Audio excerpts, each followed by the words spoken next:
Good morning. First of all, I would like to thank all of you, even those who are following us online, for your birthday greetings and assurances of prayer. I celebrated my birthday a few days ago, namundok lang, no? So, nagtago ng kaunti. And I am really overwhelmed by the many people wishing me well. So maraming salamat po sa inyong lahat. Now we go to the morning reflection. Have you heard of the word or the acronym PDA? It's not Food and Drug Administration. It's P, Public Display of Affection, PDA. And I noticed that more and more people, especially young generation, today are not a little bit shy anymore doing PDA. Personal ko lang pong observation to, no? Kasi those who belong to the generation of the 70s, 80s, or even 60s, I don't think we were into PDA, no? But now, when I walk around Intramuros in the afternoon or most afternoons, I see students, sometimes men, a man and a woman holding hands. Sometimes a man and a man holding hands. Sometimes a woman and a woman holding hands. Sweet na sweet. That is PDA, Public Display of Affection. You know, in the first reading, as we continue reflecting on the first reading, David did something of a PDA, a public display of affection. He danced before the Lord, before the Ark of the Covenant. Now, what is the importance of the Ark of the Covenant, the one carried by the people in procession? The Ark of the Covenant contained the 2 tablets of the 10 Commandments. And they say, even Aaron's staff, yung tungkod ni Aaron. And the Ark of the Covenant is the symbol of God's presence. That's why wherever the Ark of God, the Covenant went, the Ark of the Covenant blessed the people. So, sa unang pagbasa, no, inanyayahan niya o dinala niya sa Jerusalem ang Ark of God from the house of Obed-Edom. And as soon as the Ark, the bearers of the Ark, had advanced 6 steps, David began dancing. It was his way of showing his love.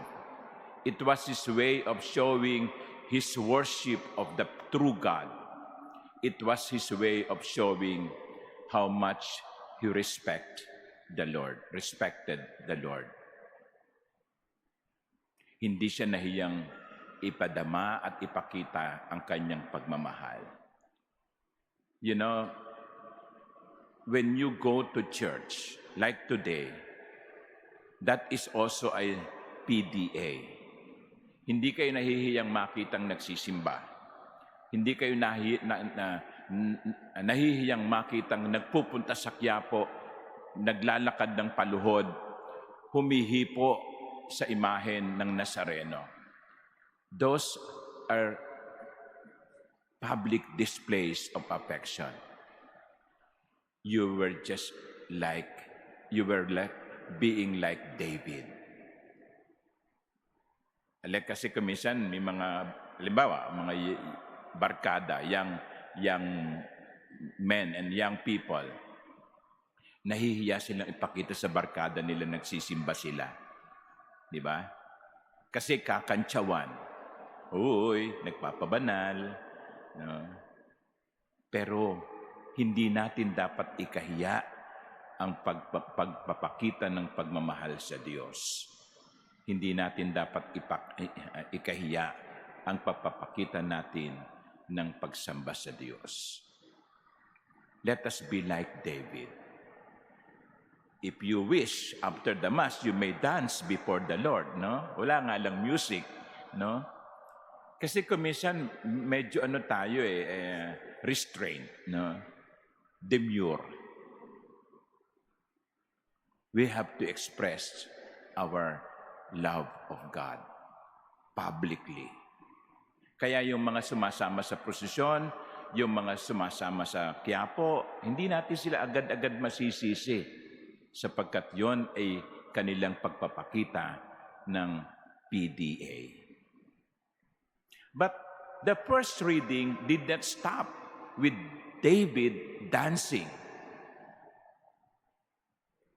Because after David danced, it is said that he made offering to the Lord, and from that offering, he blessed the people in the name of the Lord of hosts. He then distributed among all the people, to each man and each woman in the entire multitude of Israel, a loaf of bread and a cut of roast meat and a raisin cake. Complete meal. Bread, meat, dessert. After worshiping the Lord, after dancing before the Lord, Jesus went and blessed the people and shared with them His blessing. Importante din po yon. Kasi kumisan, natatapos tayo sa pagsamba sa Panginoon. Natatapos tayo sa pagdarasal. Hindi. Dapat yung pagdarasal natin, yung pagsamba natin, umaagos sa ating pagmamahal sa ating kapwa. Because what we do for others is as important as what we do before the Lord. Tandaan niyo yan. I will repeat. What we do for others is as important as what we do before the Lord. Huwag tayong matapos sa pagsamba sa Panginoon. Kailangan ang pagsamba natin sa Panginoon ay aagos sa pagmamahal natin sa ating kapwa. Yun ang ginawa ni David. Nagsayaw siya sa harap ng Diyos, pero naglingkod din siya sa kanyang kapwa at ibinahagi ang pagpapalang tinanggap niya sa kanyang kapwa. That is true worship. That is a complete worship. Worshiping God and loving your brothers and sisters. Let us be like David.